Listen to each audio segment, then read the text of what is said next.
Військові, волонтери та сотні пересічних українців. Всі вони впродовж декількох років доєднувалися до створення у Тернополі Дому ветерана. Простору, де б військовим після повернення з війни допомогли соціалізуватися і повернутися до звичного життя. Цими вихідними у Тернополі нарешті відбулося довгоочікуване відкриття закладу. І хоч не всі приміщення до кінця облаштовані, та тут вже почнуть надавати допомогу людям, які повернулися з війни. Там вже стіни готові, проводка протягнута, треба буде поставити стелю, світильники, помалювати стіни, поставити розеткові вимикачі і двоє дверей. Наразі ремонт повністю завершили в лекторії та спортивному залі. Впродовж грудня в Домі ветерана планують проводити і перші заходи для військових та їхніх сімей.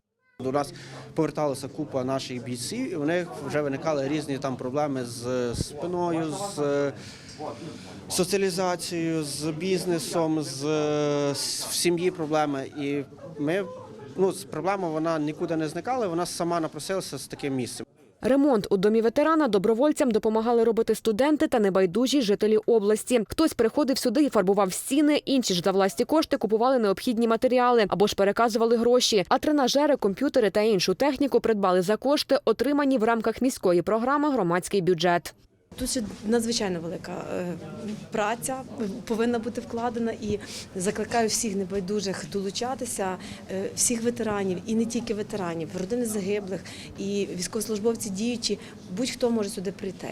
І буде і Сергій, і їхня команда, і ми будемо долучатися як Міністерство справ ветеранів, і я особисто як волонтер, будемо долучатися до того, щоб проводилися тут найрізноманітніші заходи. Також добровольці планують підписати меморандуми про співпрацю з різними структурами області, аби разом сприяти покращенню ветеранського простору.